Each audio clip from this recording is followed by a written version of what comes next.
যে মানুষ বাংলাতে বিশেষ করে যে যেখানেই থাকুক না কেন সবাই কীর্তন আস্বাদনের জন্য খুবই উদগ্রীব। সেটা পশ্চিমবঙ্গে থাকলে অবশ্যই হবে, সেটা পশ্চিমবঙ্গের বাইরেও থাকলে অবশ্যই হবে। যারা বাংলা ছাড়া, যারা বাঙালি, যারা বিদেশে থাকে, আমি তো বিদেশে গিয়েও দেখেছি। আমি 4-5 মাস আগে আমেরিকায় গেছিলাম, 15 দিন ছিলাম আমেরিকাতে। 4-5টা শহরে গান করেছি। সব জায়গায় দেখেছি যে কীর্তন বাঙালিদের কত প্রিয়। তারা যতই দূরে চলে যাক বা বাংলা ছেড়ে চলে যাক, কর্মসূত্রে চলে গেছে, কিন্তু কীর্তন তাদের সবার প্রিয়। সবাই আমাকে ধরে ধরে বলেছে যে বাবা, তোমার কীর্তন কিন্তু রোজ আমরা সকালবেলা করে শুনি। সে নিউ ইয়র্কেও বলেছে, স্যান ডিয়েগোতেও বলেছে, হ্যাঁ, নিউ জার্সিতেও বলেছে, বাল্টিমোরেও বলেছে, সমস্ত আমেরিকার বড় বড় শহরে। আবার সামনের বছর পুজোর সময় 1 মাসের জন্য আবার আমেরিকায় যাব। দেশ হোক বিদেশ হোক, বাঙালিরা যেখানে থাকবে কীর্তন তারা শুনবেই। কেননা এটা মহাপ্রভুর একটা আশীর্বাদ। মহাপ্রভু নিজেই বলে গেছিলেন যে পৃথিবীতে যত আছে নগর আদি গ্রাম, সর্বত্র প্রচারিত হইবে মোর নাম। পৃথিবীতে যত আছে নগর আদি গ্রাম, শহর হোক গ্রাম হোক, যেখানেই পৃথিবীতে বাঙালি থাকবে কীর্তন তারা ঠিক সেখানে শুনবেই। কীর্তন হচ্ছে বাঙালিদের মনের একেবারে অন্তরের জিনিস। সঠিক শুদ্ধ কীর্তনে মানুষের মন পরিবর্তন হতে পারে। যদি মন পরিবর্তন না হয়, তাহলে কীর্তন গাওয়ার মধ্যেও গলদ রয়েছে, শোনার মধ্যেও গলদ রয়েছে। কারণ কীর্তনটাও গাইতে গেলে কীর্তন শিখে তোমায় কীর্তন গাইতে হবে। আর কীর্তন শুনতে আসলে সেই শিক্ষা, সেই সৎসঙ্গটা মাথায় রেখে কীর্তন শুনতে আসতে হবে। মহাপ্রভু যে কীর্তন আমাদের মধ্যে তুলে দিয়েছিলেন, সমাজের কলুষতা, সমাজের বিভেদ দূর করার জন্যই কীর্তন তিনি দিয়েছিলেন। কেননা তিনি যখন কীর্তন বা তিনি যখন জন্মগ্রহণ করেছিলেন, তখন এই মানুষ পাশাপাশি বসে বসে কীর্তন শুনবে, অনুষ্ঠান করবে, এই সমাজ ছিল না। একটা বামন যদি একটা লোকের ছায়া মারায়, সঙ্গে সঙ্গে গিয়ে গঙ্গার জলে 10 বার ডুব দেয়, এই সমাজ তখন ছিল। মানুষ আর মানুষের মধ্যে ভেদাভেদ সৃষ্টি হয়ে গেছিল ভীষণভাবে। হ্যাঁ, মহাপ্রভু দেখলেন যে না, এই সমাজে প্রেম বিতরণ করা যাবে না। এইটা সমাজই নয়। 100টা ইট যদি আপনি পরপর তাক তাক সাজিয়ে দেন, সেটা ইটের পাঁজা হয়, ইটের দেওয়াল হয় না। দেখবেন ইটের গাছি যেখানে থাকে দোকান করার জন্য, দেখবেন ইট সব সাজিয়ে রেখেছে, কিন্তু ওটা ইটের দেওয়াল নয়। কেননা কেউ যদি জোরে একটু ধাক্কা দেয়, ওই ইটগুলো সব পড়ে যাবে। কিন্তু ওই দুটো ইটের মাঝখানে যদি বালি আর সিমেন্টের মশলা লাগিয়ে দেওয়া হয়, সেইটা কি আর ঠেলে ভাঙা যাবে? সেইটা শক্ত দেওয়াল। তেমনি মানুষ পাশাপাশি বসে আছে, এটাই দেখলে সমাজ তৈরি হয় না। এটা মানুষের পাঁজা, মানুষের দেওয়াল নয়। এই দুটো মানুষের মাঝখানে যদি কোনো প্রকারে প্রেম ভালোবাসার মশলাটা মাখিয়ে দেওয়া যায়, তখন দুই মানুষের মধ্যে এমন যোগাযোগ হয়ে যাবে, যতই ধাক্কা দাও না কেন সেই সমাজ কোনোদিন ভাঙা যাবে না। মহাপ্রভু সেই সমাজ তৈরি করতে চেয়েছিলেন। তার কীর্তনের দলের মধ্যে একটা চাপাল গোপালের মতো তান্ত্রিকও যেমন ছিল, মদ খেকো জগাই মাধাইও ছিল, সার্বভৌমের মতো অহংকারী ব্রাহ্মণও ছিল, আবার রূপ গোস্বামী সনাতন গোস্বামীর মতো বিরাট বড় পণ্ডিত ছিল। কেউ বাদ যায়নি। আবার হরিদাসের মতো মুসলমানও ছিল, চাঁদ কাজীর মতো মুসলমানও ছিল। কে নেই? সব ধর্মের বর্ণের মানুষ এসে মহাপ্রভুর দলে ভিড় জমিয়েছিলেন। সেই সমাজটা আমাদের গড়ার দরকার। সেই সমাজ গড়তে গেলে কি করতে হবে? ধৈর্য ধরতে হবে, সৎ পথ অবলম্বন করতে হবে, মানুষের ভালো চাইতে হবে, সবার মধ্যে নিজেদের প্রেম ভালোবাসা বিতরণ করে দিতে হবে। এইগুলো চাহিদা, এগুলো দরকার, নইলে হবে না। মুখে বলছি তোমায় ভালোবাসি, পিছন দিয়ে দিচ্ছি গালাগালি, ওইটা হবে না। যদি ভালোবাসো তো ভালোবাসার মতো ভালোবাসো, আর যদি না ভালোবাসো, তার দোষ যদি তোমার মনে হয়, দোষটাকে সংশোধন করো, কিন্তু দূরে সরে যাওয়া যাবে না। মহাপ্রভুর সমাজ মানে প্রেমের সমাজ। তাই সব কাজের প্রথম শর্ত হলো মাথা নিচু করা। আগে মাথা নত করতে শিখতে হয়, তবেই মাথাটা উন্নত হয়, উঁচু হয়। ও মায়েরা, এই তো আমের সিজন আসছে, সবে এখন গাছের কাছে মুকুল ধরেছে। যে আম গাছের ডালটায় বেশি আম হয় সেটা কোনোদিন উঁচু হয়ে ওই আকাশের দিকে উঠে যায়? কি হয় মায়েরা? নিচু হয়ে যায়। নোয়ানো ডাল দেখলে বোঝা যায় তার মধ্যে বেশি আম হয়েছে। তেমনি যে জ্ঞানী হবে আর যে সর্বগুণ সম্পন্ন হবে সে কোনোদিন ওই মাথা উঁচু করে বড় বড় কথা বলে আঙুল তুলে লোকের কাছে নিজের শাসন করতে যাবে না। সব সময় তার মাথাটা নিচুর দিকেই থাকবে, সব সময় মাথা নিচুর দিকেই থাকবে। কেননা শ্রদ্ধা না হলে কোনো কিছুই লাভ করা যায় না। গীতার পরিষ্কার কথা, শ্রদ্ধাবান লভতে জ্ঞানম। যে শ্রদ্ধাশীল হবে সেই জ্ঞান পাবে, যার মধ্যে শ্রদ্ধা নাই সে কোনোদিন জ্ঞান পাবে না, সে যত বড়ই পণ্ডিত হোক না কেন। তাই সবার প্রথমে মাথা নিচু করো। তাই কবিগুরু রবীন্দ্রনাথ গান লিখেছেন, আমার মাথা নত করে দাও হে তোমার চরণ ধুলার তলে। মাথা নত করে দাও হে তোমার চরণ ধুলার তলে। সকল অহংকারে আমার ডুবাও চোখের জলে। আমার মাথা নত করে দাও হে তোমার চরণ ধুলার তলে। চরণের ধুলো চরণের কোথায় থাকে? কি গো মায়েরা, পায়ের ধুলো পায়ের কোথায় থাকে? পায়ের তলায় থাকে। পায়ের ধুলো কি মাথার উপর থাকবে? তলায় থাকবে। কবি বলছেন যে প্রভু ওই ধুলোটার কত ভাগ্য বলো, যে ধুলোটা তোমার পায়ের তলায় ঠাঁই পেয়েছে। কৃষ্ণ যে মাটির উপর দিয়ে হেঁটে যাবে সেই মাটিটার ভাগ্য নয় যে কৃষ্ণের পায়ের তলায় আমি এসেছি। তাহলে আমার ভাগ্য আরো ভালো হবে ওই ধুলোটার তলায় তুমি যদি আমায় পাঠিয়ে দিতে পারো। কেননা ধুলোর তলায় না গেলে কখনো ধুলোর থেকে উঁচু হওয়া যাবে না। দেখবেন কলকাতা শহরে বড় বড় বিল্ডিং হচ্ছে, বড় বড় ফ্ল্যাট, 35 তলা, 60 তলা, 100 তলা, নানান রকম বিল্ডিং।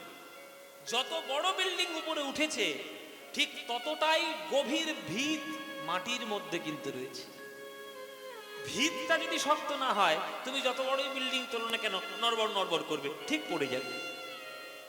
কিন্তু ভিত যদি শক্ত হয় সে যত উঁচুতেই উঠুক না কেন নড়বে না, পড়বে না। তেমনি মায়েরা ভিত শক্ত করতে হয়। তার জন্য শিক্ষা, তার জন্য সংস্কৃতি, তার জন্য শ্রদ্ধা, তার জন্য জ্ঞান, তার জন্য ভক্তি, তার জন্য বিনয়, তার জন্য প্রেম, এগুলো দরকার। এগুলো জীবনের ভিত। এই ভিতগুলো যার যত শক্ত সে ততই উঁচুতে উঠবে, আর শক্ত না হলেই নড়বড় নড়বড় করবে। তাই আমার মাথা প্রভু সব সময় তোমার চরণের ধুলোই যেন আমার থাকে। নিজেরে করিতে গৌরবদান, নিজেরে কেবলি করি অপমান। নিজেরে করিতে গৌরবদান, নিজেরে কেবলি করি অপমান। নিজেরে করিতে গৌরবদান, নিজেরে কেবলই করি অপমান। এখনকার দিনে অন্যকে অপমান করা আর অন্যকে গালি দেওয়া এটা এখনকার দিনের একটা খুব সভ্য লক্ষণ হয়ে গেছে। দেখবেন দিনরাত ফেসবুক দেখবেন, এ ওর নামে গালাগাল দিচ্ছে, ও ওর নামে তাই করছে, এটা হয় না কেন, এই হয় না কেন, শুধু সর্বক্ষণ সমালোচনা, আর কিচ্ছু হচ্ছে না, সারাক্ষণ। কিন্তু জেনে রাখো, সম্মান তুমি যদি দিতে না পারো সম্মান তুমিও কোনোদিন পাবে না, এটা 100% সত্যি। আমার থেকে যদি একটা 5 বছরের ছেলে আমাকে যদি কিছু শেখায়, সেও আমার গুরু। তাকেও সম্মান দিতে হবে। তুমি যদি সম্মান দিতে না শেখো, তুমি সম্মান পাবে কি করে? আমি আমার বাবার পায়ে যদি হাত দিয়ে কোনোদিন প্রণাম না করি, আমার যেটা ছেলে সে আমার পায়ে হাত দিয়ে কোনোদিন প্রণাম করবে? প্রণাম করবে না। এই গান করে, এখন তো রোজ গান হয় আর চারিদিকে ছুটতে হয়, গান করে মোটামুটি ও খুব কাজের পরে 1.5 মাস পর বাড়িতে গেছি। আমার ছেলে হচ্ছে 2.5 বছরের, আমার ছেলে। ও মায়ের, আমি বাবা হয়ে গেছে এখন, কত বুড়ো হয়ে গেলাম বলে দিলাম। আমার যে ছেলে, আমার ছেলে 2.5 বছর বয়স, ও বাড়িতেই থাকে, প্রচন্ড ধরনের বদমাইশ। জানি না ভরো কি হবে, রঘু ডাকাত হবে না ভক্ত রক্ত হবে কি জানি না, বুঝি হবে। 1.5 মাস পর বাড়িতে গেছি আমি যখন আমরা গানে গাই, বাইরে যাই, তখন বাবা আমার হাত দিয়ে পায়ে হাত দিয়ে প্রণাম করে যাই। হঠাৎ করে ছুটে এসে দেখি না পায়ে হাত দিয়ে প্রণাম করছে। দেখেছে, যেটা দেখেছে ওটা সেটা শিখে নিয়েছে। তাহলে ও যেটা ছোটবেলা থেকে দেখছে ও সেটাই তো শিখবে। বড় হয়ে জানতে চাইবে এটার কারণ কি, কেন প্রণাম করছি, জানতে চাইবে। তাহলে আমি যদি তাকে শেখাতে পারি, বাবা যদি সম্মান দিতে পারো তাহলে তুমিও জীবন অনেক সম্মান পাবে। তাহলে আমি যদি আমার বাবার পায়ে হাত দিয়ে প্রণাম না করি, তাহলে আমার ছেলে কোনোদিন আমার পায়ে হাত দিয়ে প্রণাম করবে? জীবনে করবে না, কোনো দিন করবে না। তাই নিজেরে করিতে গৌরব দান, নিজেরে কেবলই করি অপমান। এটাই আমরা করছি। আমরা অপরকে সমালোচনা করতে গিয়ে তাতে এত নামাচ্ছি, সীমাটা বুঝতে পারছি না। কিন্তু প্রণাম যদি না করতে পারো, মাথা উঁচু কখনো হবে না। তাই নিজের সম্মান করতে হয়। একটা বাবা, একটা লোক, একটা ছেলে, সে পড়াশোনা করে এমএ পাস করেছে। এমএ পাস করে একটা সুন্দর চাকরি পেয়ে গেছে, 50,000 টাকার মাইনের চাকরি। আর তার বাবা ওই তখন জমিদার আমলে, ইংরেজ আমলে চাকরি করতো, 5টা টাকা মাইনে পেত। আর ক্লাস 2 পর্যন্ত পড়াশোনা করতে পেরেছিল, তার বেশি পারেনি। অর্থনৈতিক অবস্থা ভালো ছিল না, পারেনি। কিন্তু যত টাকা ইনকাম করেছে ছেলেকে ভালো করে মানুষ করেছে। ছেলেটা এমএ পাস করে বলে বলছে, বাবা ক্লাস 2 পর্যন্ত পাস করেছে, আমি এমএ পাস করেছি। বাবা 5 টাকা মাইনে পেত, আমি 50,000 টাকা মাইনে পাই। তাহলে বাবার থেকে টাকাও আমার বেশি, বাবার থেকে শিক্ষাগত যোগ্যতাও আমার বেশি। তাহলে আমি বাবার পায়ে প্রণাম করব কোন দুঃখে? কেন প্রণাম করব? এই কথাটা যখন বলেছে, পাড়ার লোকেরা আলোচনা করতে শুরু করে দিয়েছে, যাক বাবা, পাড়াতে একটা দারুণ ছেলে এসেছে। হ্যাঁ, এমএ পাস করা গরু একটা এসে হাজির হয়েছে। এমএ পাস করা গরু। ওরে, যে বাবার পায়ে হাত দিয়ে প্রণাম করতে তোর লজ্জা হচ্ছে, আজকে তুই 50,000 টাকার মাইনে চাকরি পেয়েছিস ওই বাবাটার জন্য। 5টা টাকা মাইনে পেয়েছে, 2 টাকায় সংসার চালিয়েছে, 3 টাকায় তোর পড়াশোনা খরচা চালিয়েছে। আর বাবার পায়ে প্রণাম করতে তোর লজ্জা? সেই লজ্জা এখন আমাদের হচ্ছে। ঈশ্বরের থেকে সৃষ্টি হয়ে আমরা এসেছি, জগৎ কল্যাণ পেয়েছি ঈশ্বরের জন্য, তার দয়ায় বেঁচে আছি। আর সেই ঈশ্বরকে আমরা আঙুল তুলে প্রতিবাদ করছি, ঈশ্বর নেই, হ্যাঁ না তেনা, এই ওই তাই। তাহলে তুমি যদি করো এইরকম, তোমার দুর্দশা কি হবে সেটা এখন হাড়ে হাড়ে টের পাচ্ছ সবাই। নিজেরে করিতে গৌরব দান, নিজেরে কেবলি করি অপমান। আপনারে শুধু ঘেরিয়া ঘেরিয়া ঘুরে মরি পলে পলে। এই যে যারা গান শুনছো, হরিণ দেখেছো?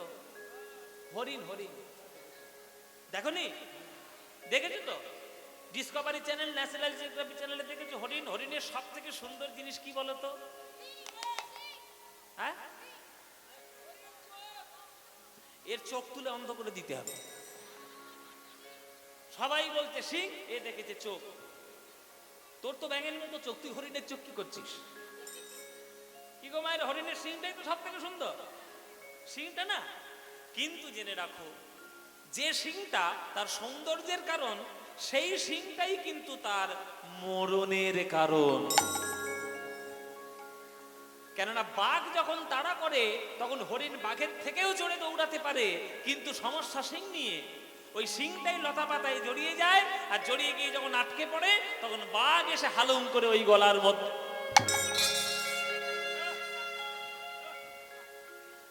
ব্যাস।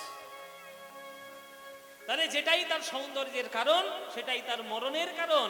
তাই আত্মসম্মান থাকা ভালো, আত্মমর্যাদা থাকা ভালো, আত্মবিশ্বাস থাকা ভালো, কিন্তু আত্ম অহংকার থাকা ভালো নয়। আপনারে শুধু ঘেরিয়া ঘেরিয়া ঘুরে মরি পলে পলে, আমার মাথা নত করে দাও হে তোমার চরণ ধুলার তলে। মাথা নত করে দাও হে তোমার চরণ আমারে না যেন করি প্রচার আমারও আপন কাজে, তোমার ইচ্ছা করো হে পূর্ণ আমার জীবন মাঝে।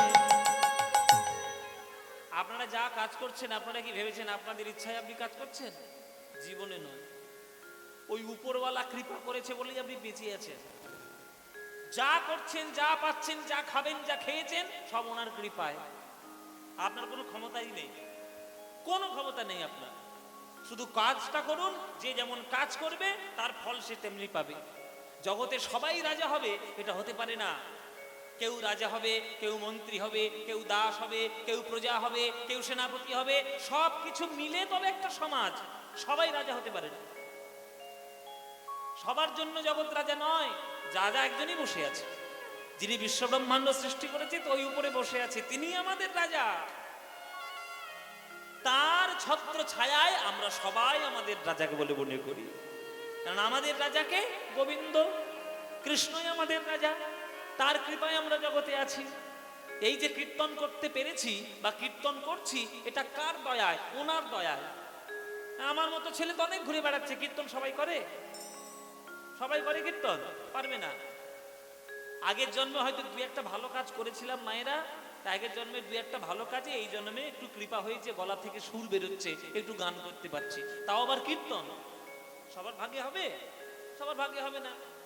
কারোর গলায় সুর এলে সে হরিবোল হরিবোল বলছে, কারোর গলায় সুর এলে ভজ গৌরাঙ্গ গাইছে, আর কারোর গলায় সুর এলে ভাজা বাদাম কাঁচা বাদাম গাইছে।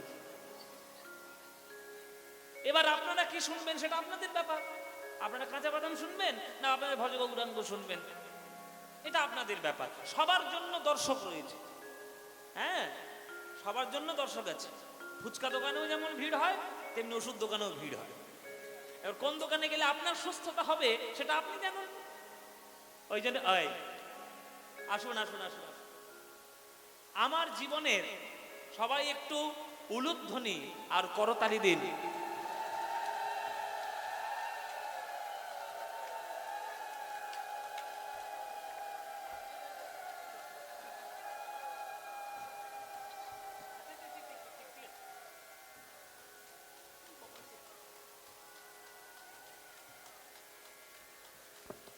আপনারা পদ্মপলাশের গান শুনছেন। পদ্মপলাশ আমার অত্যন্ত প্রিয়, অত্যন্ত প্রিয় পদ্মপলাশ। আমি ওকে দেখছি, ও তখন তো 10 বছর বয়স।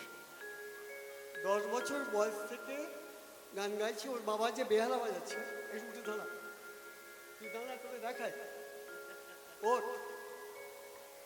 ওর বাবা মানিক হালদার দীর্ঘদিন আমার সঙ্গে বেহালা বাজিয়েছে। ও সেই থেকেই আমার খুব প্রিয়। এবং জি বাংলা যখন চ্যাম্পিয়ন হয়, আমার মনে হয় কে কতটা আনন্দ পেয়েছি জানি না, আমি সব থেকে বেশি আনন্দ পেয়েছি। কারণ ওর বাবা কিন্তু বেহালা ভিজি যোগের ছাত্র, এবং ও তো অজয় চক্রবর্তীর স্কুলের, মানে একদম আমার আজকে আসার কথা নয়, তবু ওর বাবা আমাকে বললো, দাদা আপনি একবার আসবেন, কালকে সরস্বতী পুজো, আমি খুব ব্যস্ত। আমি সেই জন্যেই ওর জন্যেই এলাম। কি গাইছিলিস? যখন এখন কি গাইছিলিস? কোন গান? একদম মাথা নত করে দাও ভেটো, একদম মানে আমার খুব প্রিয়, খুব প্রিয়। এবং আমরা গর্ব করি দক্ষিণ চব্বিশ পরগনার একটা শিল্পী জি বাংলার সারেগামা চ্যাম্পিয়ন হয়েছে। পলাশ পদ্মবাস, একটা হাততালি সবাই সবাই। বসুন বসুন।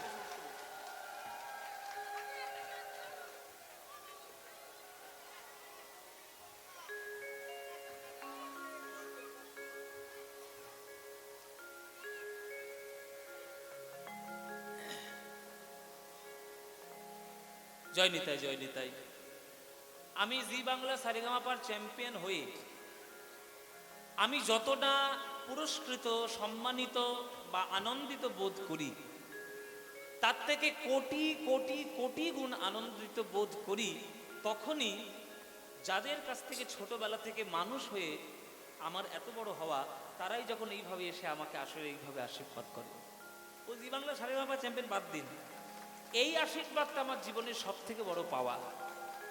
এবং এটা আমি গর্ব করে বলতে পারি, আমি যখন ছোট ছিলাম, আমি যখন কীর্তন শিখছিলাম, শুরু করেছিলাম, তখন আমার যে গুরুবর্গের যে লিস্ট, যে একেবারে গুরুবর্গ যারা আমাকে এত বড় করেছেন, তাদের মধ্যে প্রথম নাম হচ্ছে প্রণব বন্দ্যোপাধ্যায়। উনি মারা গেছেন, উনি আর নেই। ঠিক তারপরেই আমার বাবা, আমি তো জেঠুই বলি, আমি চিরকাল জেঠুই বলে এসেছি, আমি কোনোদিন গুরু টুরু বলিনি।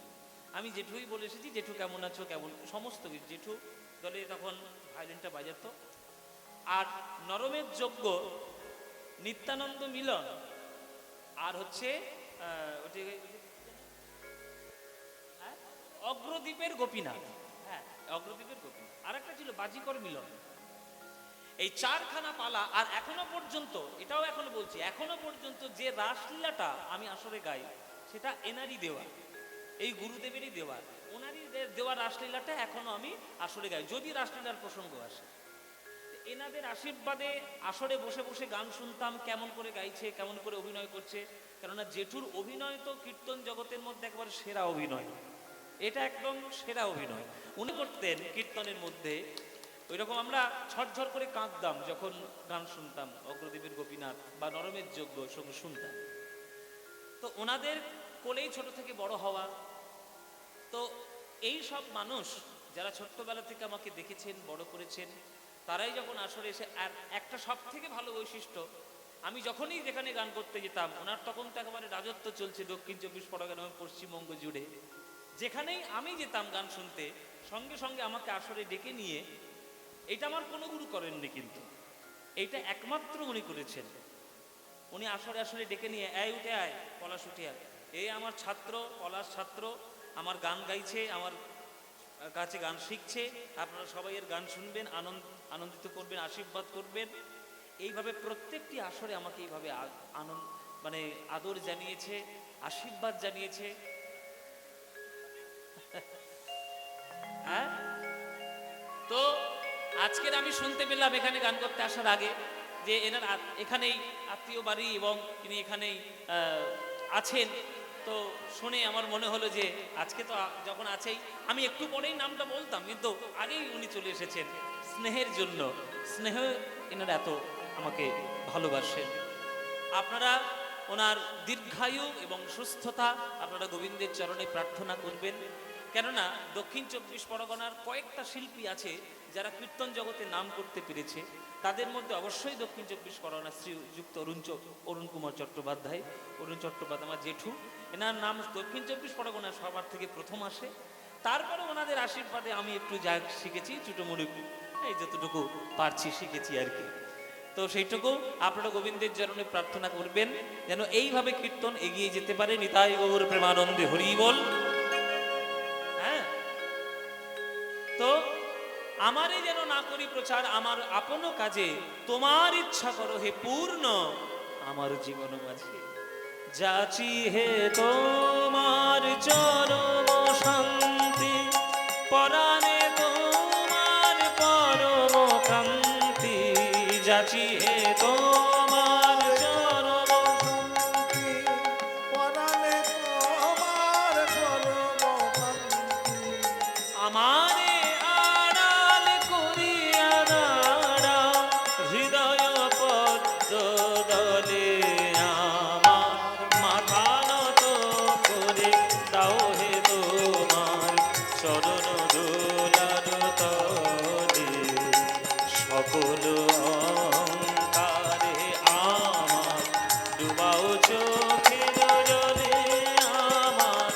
মাথা নত করে দাও হে তোমার চরণ ধুলার তলে, চরণ ধুলার তলে, চরণ ধুলার তলে।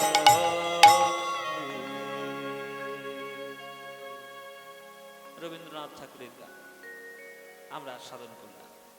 চলুন এইবার আমরা বিষয়বস্তুর মধ্যে যাব। যে বিষয়বস্তু আজকের আমরা সাধন করব, গুরু একেবারে সামনেই বসে আছে, তাই মাঝে মাঝে ভয় হয় কি গাইতে গাইলে কি উল্টোপাল্টা গেয়ে দিই। গুরুর সামনে গাইতে তো বড় ভয় লাগে। তো উনি আসলে বসে রয়েছেন, যতটুকু রয়েছেন আপনারা প্রাণ ভরে শুনবেন। আর এক সময় একটা গান আপনি চলে যাওয়ার আগে, এতদিন আপনি আপনার এতদিন আপনি রিকোয়েস্ট করেছেন, আজকের আমি একটু রিকোয়েস্ট করব।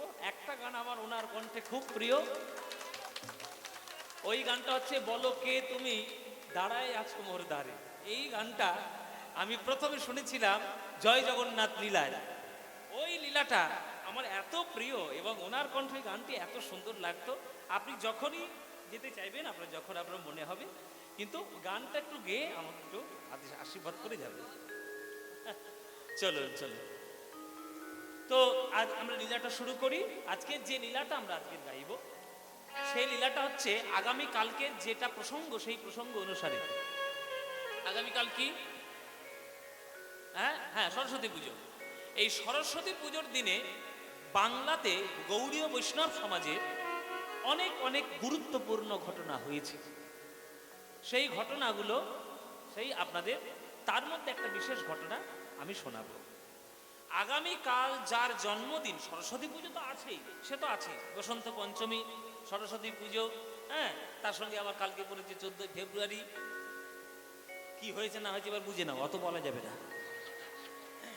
নানান রকম কীর্তিকলাপ চালকে চলবে, কিন্তু আমাদের মূল উদ্দেশ্য থাকবে বসন্ত পঞ্চমী উপলক্ষ পালন করব। স্কুলে স্কুলে গিয়ে মা সরস্বতীর চরণে আমরা ধ্যান করব, এটা আমাদের মূল। আগামীকাল এই বাংলার বুকে একজন বিখ্যাত দার্শনিকের জন্ম হয়েছিল, যিনি গৌড়ীয় দার্শনিক, যার দর্শন সারা বৈষ্ণব জগতে সব থেকে শ্রেষ্ঠ দর্শন বলে সমাদৃত সমস্ত পণ্ডিতের কাছে। তার জন্ম হয়েছিল এবং আমাদের গৌড়ীয় বৈষ্ণব সমাজের ধারণা, বিশ্বাস যে তিনি আগের জন্মে ছিলেন মদন বা কামদেব। কামদেব কলিযুগে জন্মগ্রহণ করেছিলেন, যিনি আজকের আমরা তার জীবন কথা সাধন করব। কামদেব কৃষ্ণলীলায় রাসলীলা করতে গিয়ে কামদেব কৃষ্ণকে পরীক্ষা করেছিল যে তুমি কত বড় কামী বা কত বড় তুমি কাম জয় করেছো আমি দেখব। তখন কামের সব থেকে যে 5টি শ্রেষ্ঠ বাণ, মদন, মাদন, শোষণ, মোহন, স্তম্ভন, এই 5টি বাণ কৃষ্ণকে মেরেছিল, কৃষ্ণের দিকে নিক্ষেপ করেছিল। কিন্তু কৃষ্ণ তো রাধারানীর সঙ্গে কামের লীলা তো করেননি, করেছেন প্রেমের লীলা। কেননা যখন করেছেন কৃষ্ণ রাসলীলা, তখন তার বয়সটাই হয়েছে মাত্র 8 বছর। 8 বছর বয়সেই তিনি রাসলীলা করেছেন। তাই 8 বছর বয়সের শিশুর মধ্যে জাগতিক কাম কোনোদিন আসতেই পারে না, এটা অসম্ভব। তাই রাধাকৃষ্ণের লীলা হচ্ছে প্রেম লীলা। সেই প্রেম লীলা করতে গিয়ে যখন কামদেব বাণ মারল, তখন কোনো বাণটাই কৃষ্ণের হৃদয়ে না লেগে সকল বাণগুলো কৃষ্ণের চরণে আশ্রয় করেছিল, চরণে পড়ে গেছে। চরণে পড়ে গিয়ে বলছে, প্রভু এতদিন আমাদের মালিক যেখানে সেখানে পাঠিয়ে দিত কাজ করতে, আমরা করতাম, কিন্তু আজকের আমরা আসল জায়গায় এসে হাজির হলাম, আপনার চরণ। আপনার চরণ পেয়েছি মানে আর আমাদের কোথাও যাওয়ার দরকার নেই। এ সকল বাণ কৃষ্ণের চরণাশ্রয় করেছিল।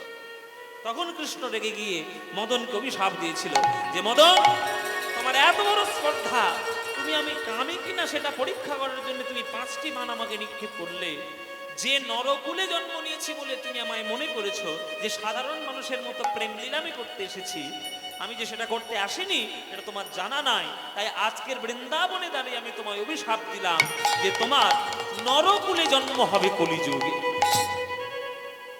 নরকুলে জন্ম হবে। কৃষ্ণের অভিশাপ ছিল মদনকে।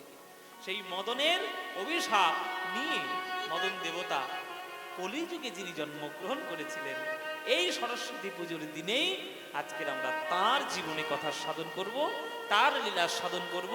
তিনি গৌড়ীয় বৈষ্ণব সমাজের বৈষ্ণব ভক্তদের কাছে বিরাট বড় ভক্ত, নাম ভক্ত শ্রী শ্রী রঘুনন্দন ঠাকুর মহাশয়।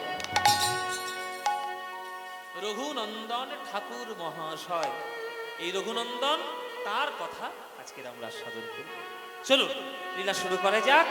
শুরু করব বর্ধমান জেলা থেকে লীলা। বর্ধমান জেলার কাটোয়া মহকুমার অন্তর্গত শ্রীখণ্ড গ্রাম। শ্রীখণ্ড গ্রামে দুই ভক্ত বাস করতেন, মুকুন্দ কবিরাজ, নরহরি কবিরাজ। দুজনেই অত্যন্ত ভক্ত, তাই দুজনের মধ্যে দুই ভাই আলোচনা করছে। এ বর্দা, এ বর্দা, সংসারের মধ্যে কোনো সুখ নেই, সঙ্গই হলো সার। মানুষ যেমন সংসারে রাস্তায় ঘুরে বেড়ায়, সেটা তার জীবিকা অর্জনের জন্য, তেমনি আমরাও সংসার করতে এসেছি। কেউ বাবা, কেউ মা, কেউ দাদা, কেউ বৌদি, কেউ ভাই, কেউ বোন, সব সং করছি, সং। একটা মানুষের সং যখন শেষ হয়ে যায়, সে যেমন তার নিজের ঘরে চলে যায়, তেমনি জগতে আমরা সং করে আমরা আসল ঘরে চলে যাব, সেটা আমাদের গোলক বৈকুণ্ঠ ধাম। তাই এই সংসারের মধ্যে কোনো আনন্দ নাই।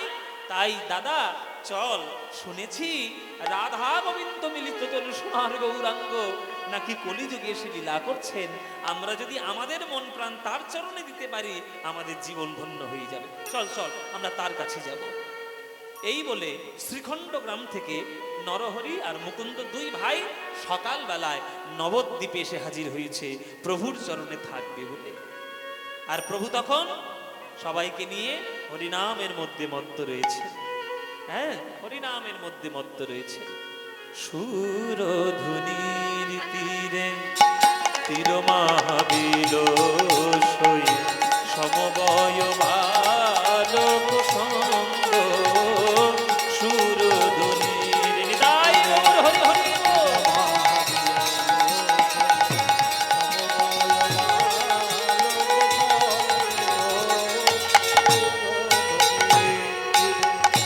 করতালে তালে ধ্বনিত হরি হরি ধ্বনি, করতালে তালে ধ্বনিত হরি হরি ধ্বনি, করতালে তালে ধ্বনিত হরি হরি ধ্বনি, করতালে তালে ধ্বনিত হরি হরি একবার হরি হরি বলো ভাই, হরি হরি বল ওই নাম বিনা গতি নাই, হরি হরি বলো ভাই। নাম বিনা গোপিনা হরি হরি বল এই নামের মধ্যে আছে কানাই, হরি হরি বলো ভাই। নামের মধ্যে আছে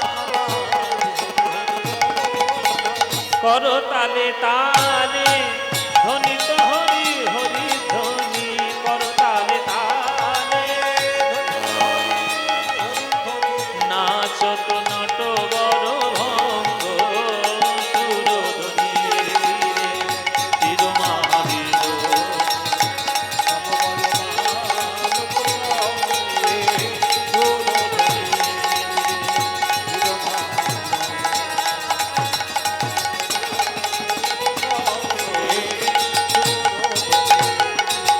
জয় শচী নন্দন ত্রিভুবন বন্দন পূর্ণ পূর্ণ অবতার, জয় সতী নন্দন ত্রিভুবন পূর্ণ পূর্ণ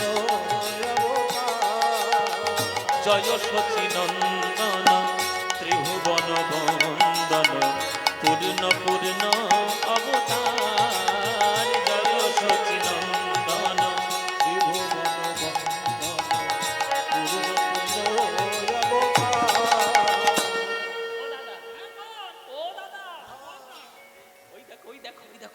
যার জন্য এসছি নবদ্বীপে, যার জন্য এসছি, ওই দেখো আমার মহাপ্রভু কি সুন্দর নাচছে হাত তুলে। ওই দেখো, নয়ন ভরে দেখে নাও, ওই তো আমার গোরাই নাচে, ওই তো আমার গোরাই নাচে, আরে ওই তো আমার গোরাই নাচে, ওই তো আমার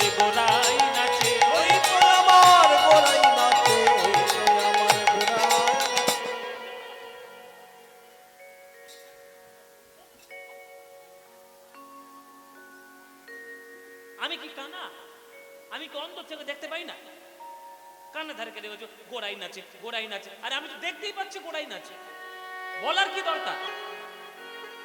তখন নরহরি বলছে, দাদা তুমি আমার কথার মানেটাই বুঝলে না।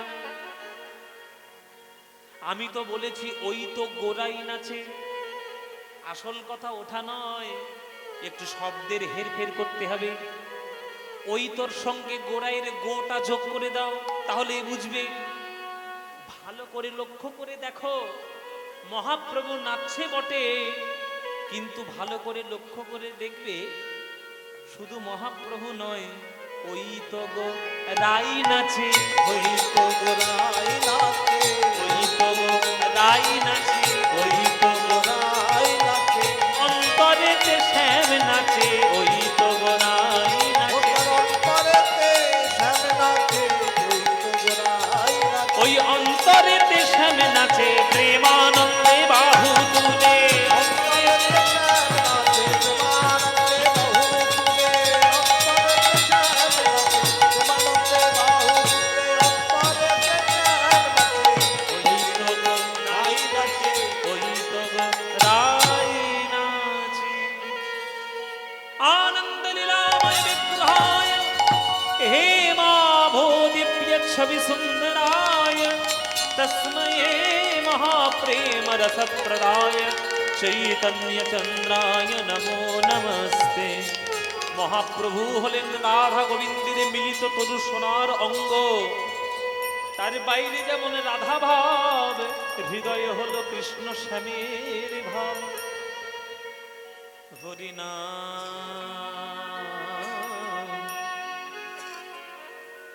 হরিনাম নাম বলো ভাই, হরিনাম বলো ভাই, হরিনাম হরিনাম বলো ভাই,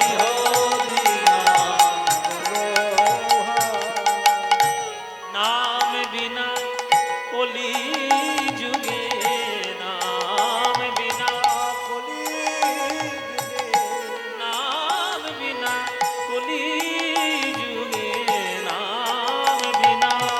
কলি যুগে, নাম বিনা কলিযুগে কি গতি আছে? কোনো গতি নাই। নাম বিনা কলি, এই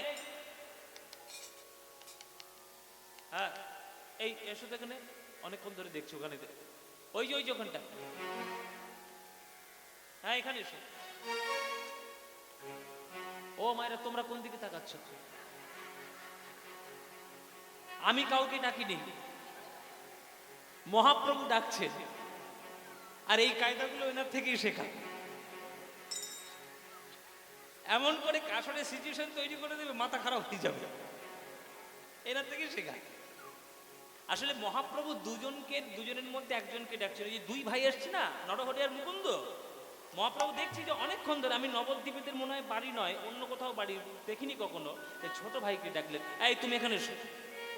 নরহরিকে, তোমার নাম কি? তাহলে প্রভু আমার নাম নরহরি। তোমার নাম নরহরি? বলে হ্যাঁ। তোমায় আমার খুব পছন্দ হয়েছে নরহরি, তুমি আমার সঙ্গে থাকবে, হরিনাম গাইবে, আমার সঙ্গে থাকো, আমার সঙ্গে হরিনাম করো, কিচ্ছু করো না, সংসার করার দরকারই নেই, শুধু বদন ভরে জীবনটা হরিনামের মধ্যে কাটিয়ে দাও। আমার সঙ্গে বলো দেখি, হরিনাম বলো ভাই,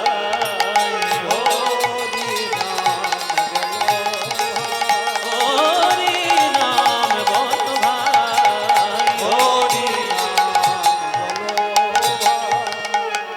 নাম বিনা কলি যুগে আর গতি নাই, গতি নাই, গতি নাই, হরিনাম বলো ভাই, হরিনাম, হরিনাম বলো ভাই, নাম নাম নাম কৃষ্ণ নাম, নাম নাম নাম, কৃষ্ণ নাম,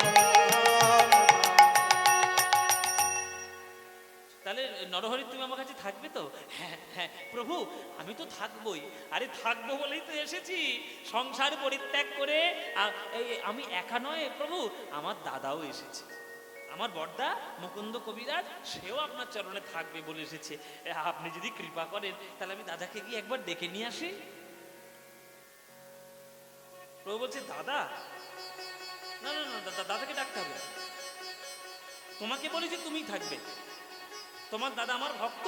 হ্যাঁ প্রভু, একবার অন্তরঙ্গ ভক্ত, তোমার নামে দাদা একবার পাগল। আচ্ছা ঠিক আছে, তোমার দাদাকে গিয়ে তাহলে বলো ও যেন বাড়ি ফিরে যায়, 100 জনম আমি ওকে কৃপা করব না, 100 জনম আমার করুণা পাবে না, ওকে বাড়ি যেতে বলো।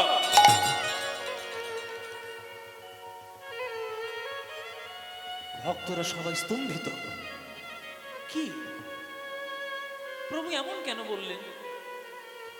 ওই ভক্তটা কি অপরাধ করেছে যে ওকে 100 জনম কৃপা করবে না? নিজেদের মধ্যে একটু আলোচনা করছে ভক্তরা। কিন্তু মায়েরা, যাকে মহাপ্রভু উদ্দেশ্য করে বলেছে সেই মুকুন্দ কবিরাজ হাত তুলে নাচছে আর হরি বল হরি বল। ও মুকুন্দ, নাচছো কেন? মাথা খারাপ হয়ে গেছে নাকি? মহাপ্রভুর কথা একেবারে সহ্য করতে পারেনি, পাগল হয়ে গেছে। আরে মহাপ্রভু তোমাকে কৃপা করবে বলেনি, বলেছে 100 জনম পরে দেখা করতে, 100 জনম পরে কৃপা করবে। তখন মুকুন্দ বলছে যে আমি তো ওই জন্যই নাচছি। হ্যাঁ, ওই জন্য নাচছো? কি সর্বনাশ! ওই কথা শুনলে তো আমরা গঙ্গার জলে ডুবে মরতাম। 100 জনম পরে কৃপা করবে, এখন কৃপাই করবে না, এ তো জলে ডুবে মরার মতো জায়গা, তুমি নাচছো? তখন মুকুন্দ বলছে তোমরা তো প্রভুর কথা ভালো করে বোঝো নাই। প্রভু আমায় বলেছে 100 জনম পর কৃপা করবে। হয়তো কোনো কাজের জন্য আমাকে 100 জনম ব্যস্ত রাখবে, কিন্তু এটা স্থির হয়ে গেল। আমি জানতে পারলাম স্থির ভাবে এখন আমি কৃপা পাই বা না পাই, কিন্তু 101 জনমে কৃপা পাবো, 101 জনমে নিতাই গৌর হরি বল, গৌর হরি বল। 101 জনমে কৃপা পাবো। আমি 100 জনমে না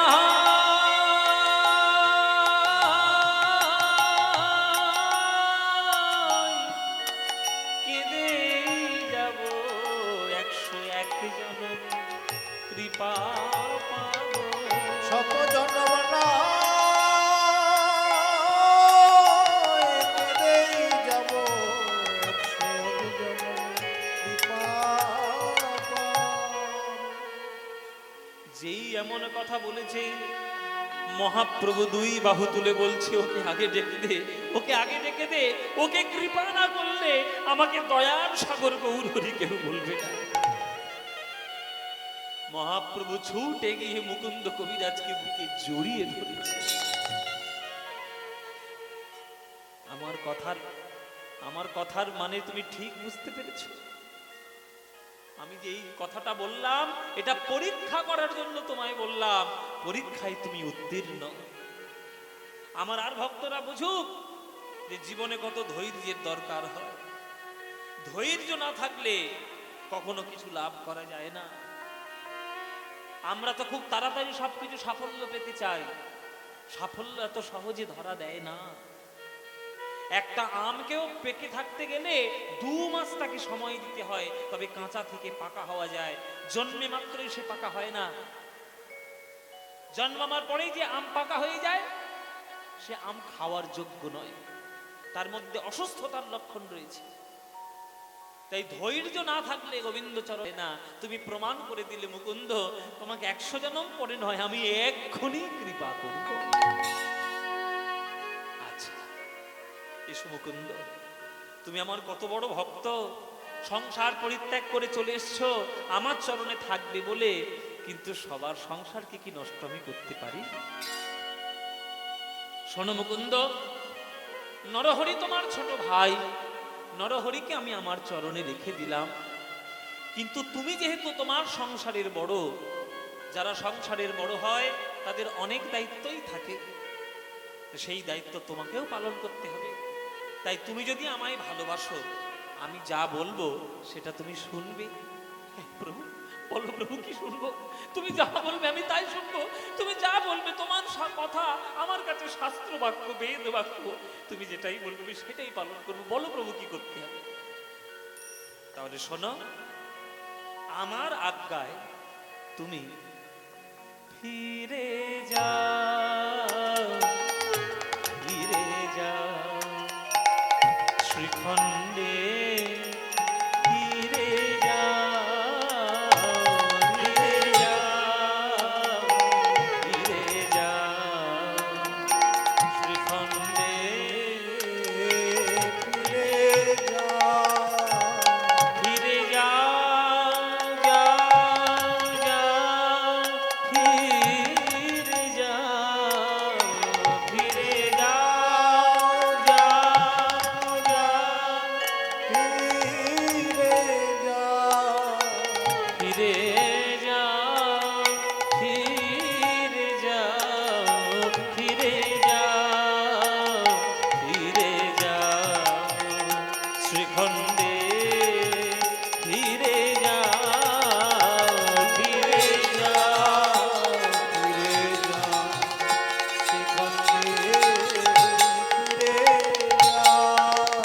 গৌর হরি।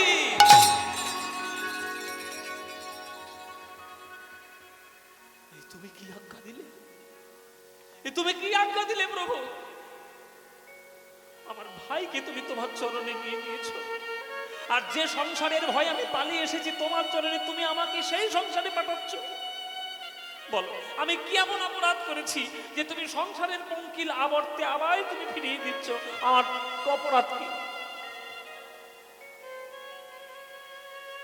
প্রভু বলছে, অপরাধ কিছু নাই, কিন্তু সংসারকে পঙ্কিল আবর্ত কোনোদিন বলবে না। শোনো মুকুন্দ, সংসারের মধ্যে থেকে যারা ভগবানকে ভালোবাসে, ভগবান তাদের বেশি ভালোবাসে। আস্তে, ও মায়েরা, একদিন সকালবেলায় নারদ মুনি বিষ্ণু লোকে গেছে। সকালবেলা গিয়ে দেখছে সকাল সকাল উঠে ভগবান শ্রীবিষ্ণু কাঁদতে শুরু করেছে। নারদ মুনি বলছে, প্রভু তুমি কাঁদছো কেন? কি হয়েছে? তুমি সকালবেলা উঠে কাঁদছো মানে জগতের তকল্যাণ হয়ে যাবে, কি হয়েছে কি?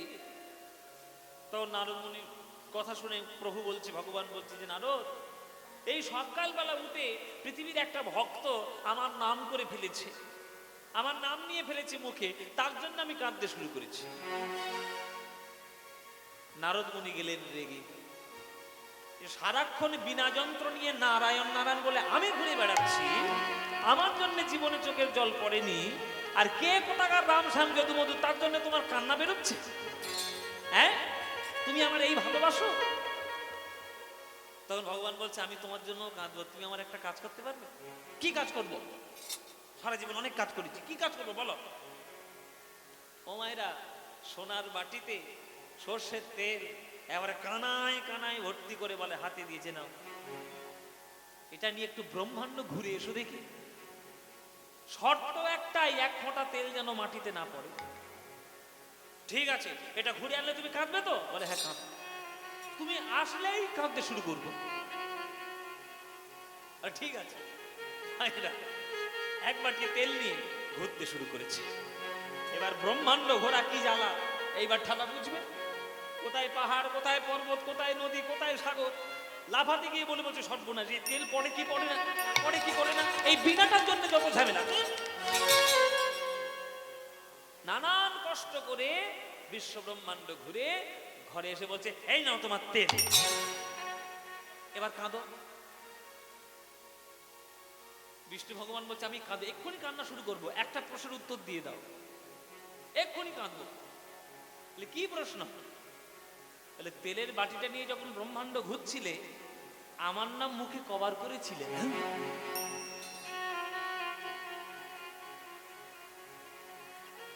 প্রভু, আমি একবারও তো গাইনি।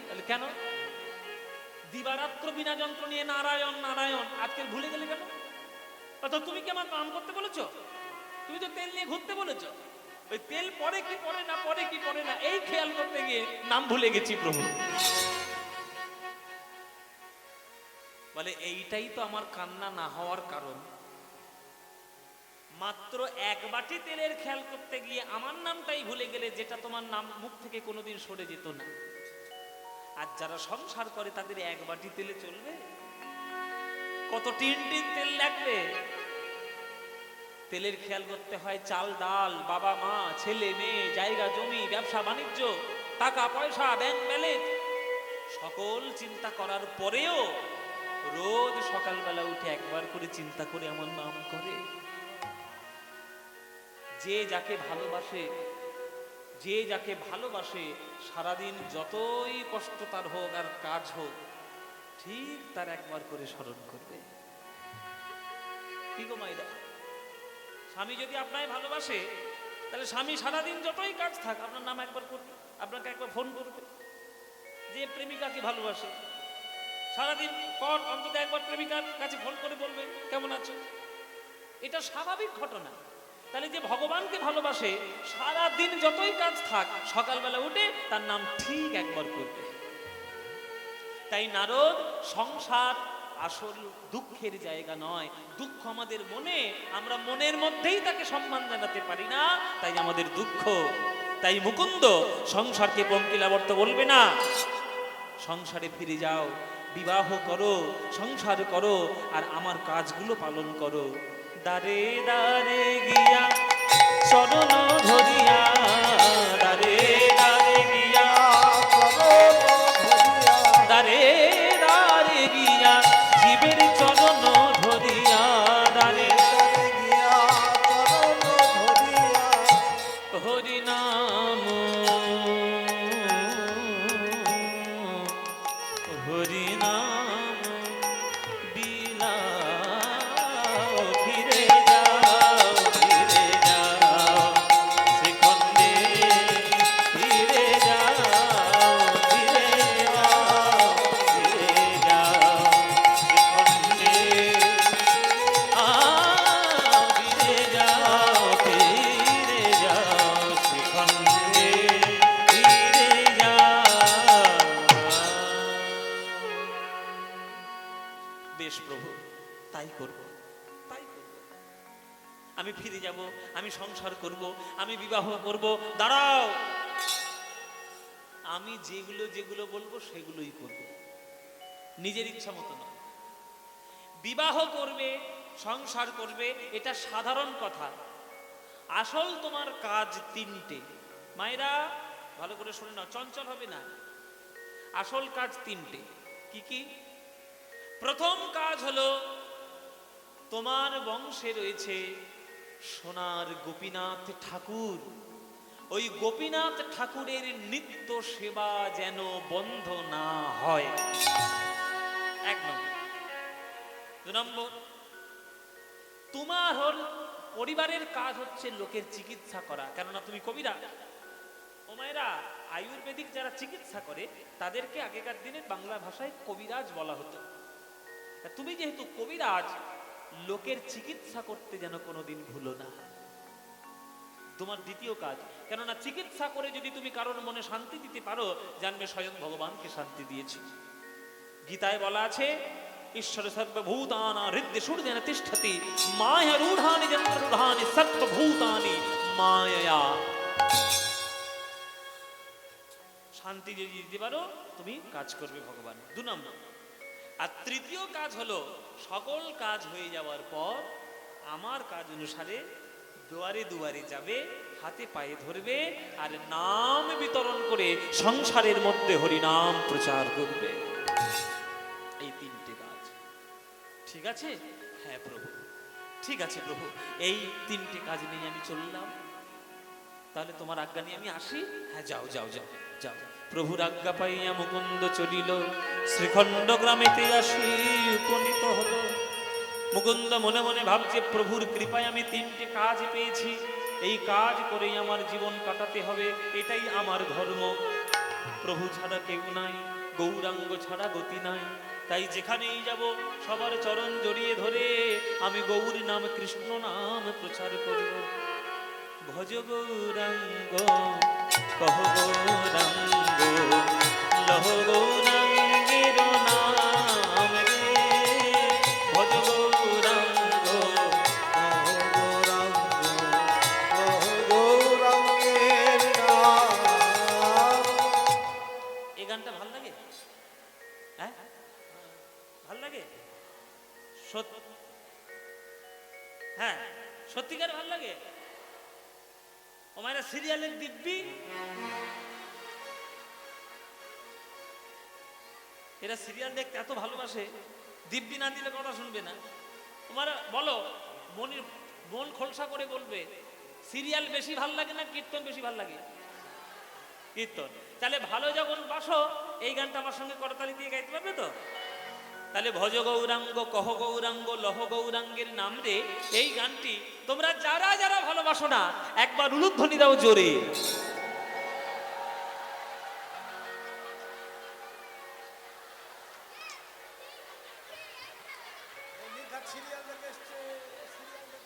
নিঘাত সিরিয়াল থেকে ঢুকেছে। আমি কি বললাম আর কি করলে?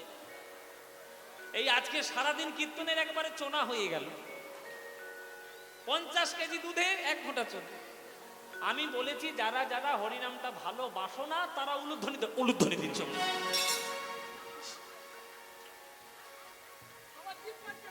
জিভ ফসকে বেরিয়ে গেছে। ভাবের গতি দিয়ে ফেলে জমায়ের তোর ভুল হয়েছে একবার, তাহলে এবার ভুলটা সংশোধন করে নাও। এইবার যারা যারা ভালোবাসো উলুধ্বনিটা তারাই দাও দেখি।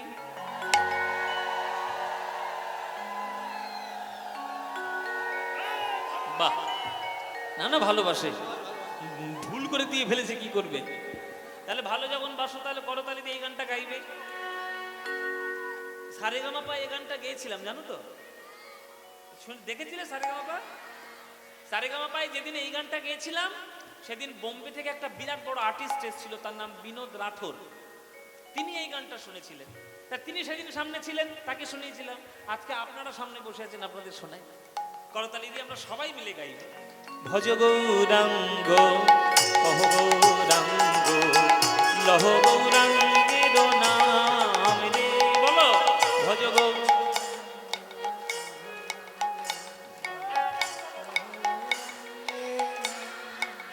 বাহ, ভজ গৌরাঙ্গ কহ গৌরাঙ্গ লহ গৌরাঙ্গের নাম রে। বলো ভজ।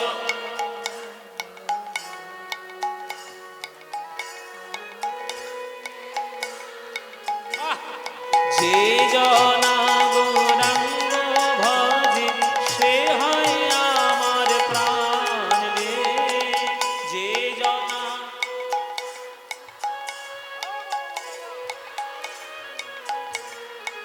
বাহ, প্রভাত কালে হা গৌরাঙ্গ যে বলে একবার রে। প্রভাত কালে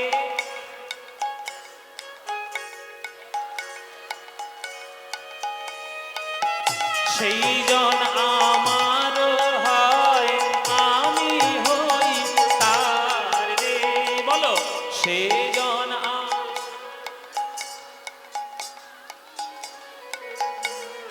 এবার হাত তুলে ভজ গৌরাঙ্গ